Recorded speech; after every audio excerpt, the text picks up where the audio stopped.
Hi guys, Brian from Boas here. The true red-tailed boas from Peru are some of the most highly esteemed snakes available to boa hobbyists. These beautiful constrictors have a definite mystique about them. There are said to be two different localities of true red-tailed boas from Peru, hailing from the cities of Iquitos and Pucallpa, that have subtle differences between them. However, some old-time breeders have questioned the legitimacy of this distinction. Today I want to show you examples of both Iquitos and Pucallpa, Peru true red-tailed boas from my collection and go over the different morphological characteristics that define these animals. Do you think you can tell the difference between them?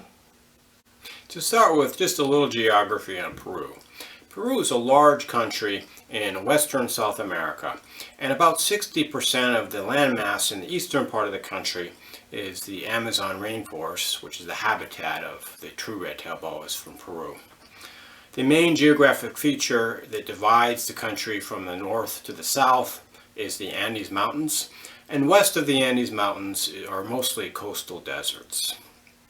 There are two main cities where red-tailed boas were exported from Peru, which are Pucallpa and Iquitos. So Iquitos is in northeastern Peru, and Pucallpa is about 300 or so miles south of Iquitos. And there's really no major geographic features that separate the two areas into separate habitats. It's really a contiguous habitat of tropical Amazon rainforest. In addition, just because an animal is exported from one of these cities doesn't necessarily mean it was caught in that city or even close to that city, as boas collected from hundreds of miles around are typically transported to one of these two cities and then they're exported out of that city.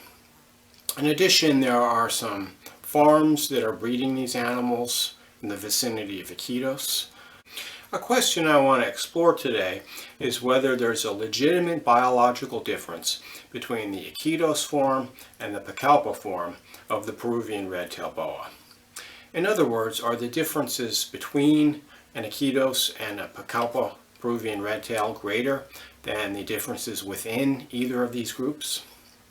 I did a similar analysis for the Guyana versus Suriname red-tailed boas, and I recommend you check out my video, Guyana versus Suriname red-tailed boas, Is There a Difference?, if you haven't already.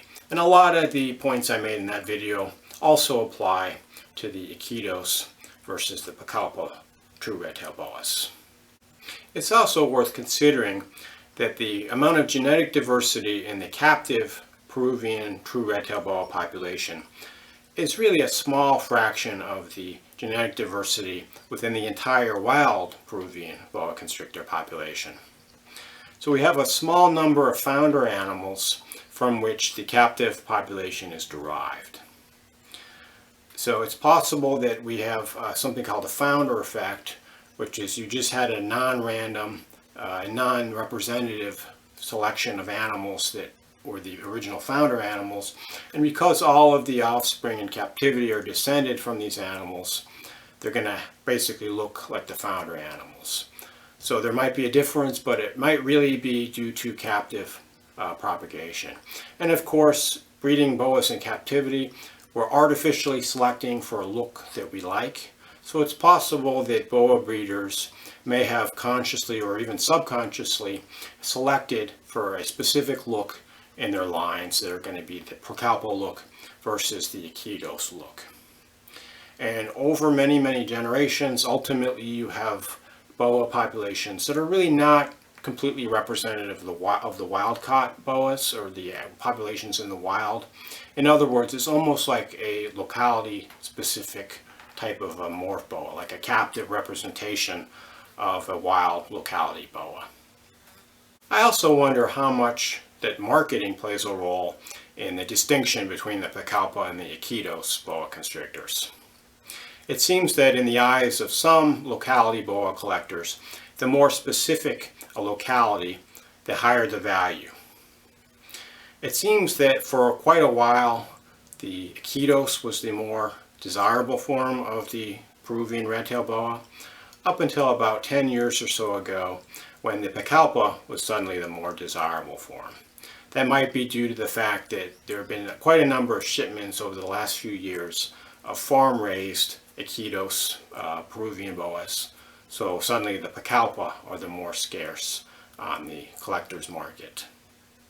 In my opinion, the main characteristic that differentiates the Peruvian redtail from other localities are the beautiful golden and yellow coloration.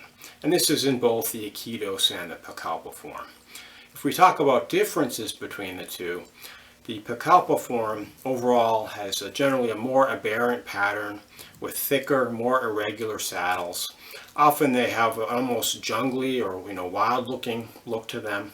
They frequently have background markings like dots and dashes between the saddles. And they often have a lot of speckling as well, like black speckling on their belly. In addition, the Pucallpa tend to have a shorter tail that's more of a kind of a brick red as opposed to a bright red compared to the Iquitos Boas. The Iquitos Boas, in comparison, tend to have a much more symmetrical pattern. They have a cleaner background with less markings. The saddles tend to be thinner and they tend to be more connected. The ground color of the Iquitos Boas can be a little darker. Sometimes there's even these melanistic forms that have a lot of black and gray in the background color. And their tails tend to be a little longer and a little more bright red than the Pucallpa form. Overall, both of these types of boas have a very beautiful wedge-shaped triangular head, and they have a lot of beautiful eyelash markings on their head as well. They're both gorgeous boas, and the differences are pretty subtle, if there are indeed any differences. So what I'm going to do next is I'm going to show you some boas, both of the Iquitos and the Pucallpa form from my collection. However, I'm not going to tell you which is which. So have a look at them, make note of whether you think it's a Pucallpa or Iquitos, and at the end of the episode I'm going to reveal which ones were which. So here we have animal number one. This guy is a male Peruvian boa. You can see he's got these really thin saddles, although they're slightly peaked. You can see just a little tiny bump of a peak. In general, the Peruvians don't usually have the peaked saddles, but sometimes they do have some slightly peaked saddles to them. Just not quite as extreme as what we see in Suriname or Guyana true redtails. And you can see this guy's got this beautiful golden yellowish background color, lots of speckling. You can see all the speckling on his belly. Quite a few background markings. I wouldn't say he's got a clean pattern, kind of more of a wild looking pattern. And you can see his tail. Just a beautiful boa. He shows you the musculature. You can see how square his body looks. These are really very well muscled animals. Here we have Peruvian Boa number 2. This is another male. And this guy actually has quite prominent peak saddles, which is pretty unusual for a Peruvian red-tail boa. This guy, his ground color is quite a bit darker than the male I just showed you, and he's actually gotten darker as he's aged. You can see all of the pigment that he has in his belly, a lot of this beautiful speckling. His tail is also kind of darker, although his markings overall are a little bit cleaner than the first animal I showed you. And he's got this beautiful wedge-shaped head, the classic shape of the Peruvian red-tail boa head. Here we have Peruvian Boa number 3. So this is another male, and he actually does have some peaking to his saddles. This guy, you can see his saddles are pretty blocky, but they do have this minor peaking to them. You can see that the white dash in the saddle is pretty prominent. Overall, the color of the saddles is not quite black. It's kind of more of a darkish brownish color with some black around the edges. And then you can see his tail. He's got this clean tail markings, but they're really more of a dark kind of brick red color. And then another characteristic of this animal is he's got this lateral stripe that's kind of a peachy yellowish orange, this kind of light lateral stripe. Just a beautiful boa. Here's Peruvian Boa 4. This one is a female, and she's probably my lightest Peruvian boa. Real light overall pattern, just this creamy light yellow color. You can see she's got thin saddles, not completely thin. I've seen some Peruvians that the saddles don't even connect in the center, but overall her saddles are pretty thin. And she's got some background markings. And then her tail, you know, the nice kind of reddish brick reddish color.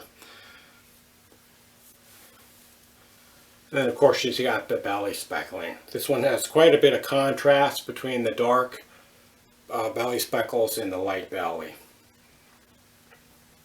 You know, another really beautiful animal that hopefully will be ready to breed, maybe even next year. Animal number 5, this one is a female. You can see she's got quite a bit of contrast between the dark inky black color of her saddles and, you know, the palish yellow background color. Has this very faint orangey lateral stripe, and then you can see her tail, this kind of bright brick red colored tail. This animal also has some really nice head markings, and she's got these really nice blotches of pigment on her head, although the between her saddles is fairly clean, just a little bit of speckling, but she doesn't have any of the obvious intersaddle markings that we see in some Peruvian boas. This is Peruvian Boa number 6, so this is a male, and overall his ground color is a little darker, more of a kind of a tannish, not quite as bright of a yellow as some of my other Peruvians. But he's got this really bold, orangey, peachy lateral stripe. Just, you know, beautiful looking animal. You can see he's got a lot of speckling and markings on his side. His saddles, you can see, are quite blocky. And what characterizes them is he has all these little dots in the saddles, in most of his saddles. He also, you can see, he's got a quite prominent white dash on either side of his saddles, and then you can see his tail is long and it's this bright kind of almost orangey, almost like a fire engine red color. So another gorgeous Peruvian red-tailed boa. Looking forward to breeding this guy. And this brings us to the last animal, Peruvian Boa number 7. So this is an adult female, and you can see she's got this beautiful golden yellowish color. You know, the color along her back is a little darker than her sides, which is more of a palish cream yellow color. She's got pretty irregular saddles, so you can see, especially towards her tail, the saddles kind of have this more jungly looking pattern. If you're familiar with the jungle morph, often the saddles will have these very irregular geometric shapes to them. And you can see they've got these dots within the saddles. This animal, her tail is kind of more of a brick reddish color with a lot of black pigment, both on the sides and on her belly. And then she's got a very beautiful wedge-shaped head. One of the most beautiful heads of any boa that I have in my collection. Just another gorgeous Peruvian boa constrictor. Now for the answers. The Pucallpa boas were numbers 1, 2, 4, and 7, while the Iquitos boas were numbers 3, 5, and 6. So hopefully you got at least some of them right. So now to get to my final opinion, overall my inclination is that there's no legitimate biological difference between the Pucallpa and the Iquitos forms of true red-tailed boa. However, I do recognize that there is a legitimate geographic difference, and from a point of a strict locality collector, they might not be concerned that there's not a legitimate visible biological difference, as long as they can be 100% sure a boa came from a specific locality. So for now at least, I plan on keeping my two populations of Peruvian boas separate. I have my Iquitos breeding group and I have my Pucallpa breeding group. We'll have to see whether the boa hobby continues to recognize the legitimacy of these two forms in the years ahead. much like the Guyana versus Suriname localities have been questioned recently.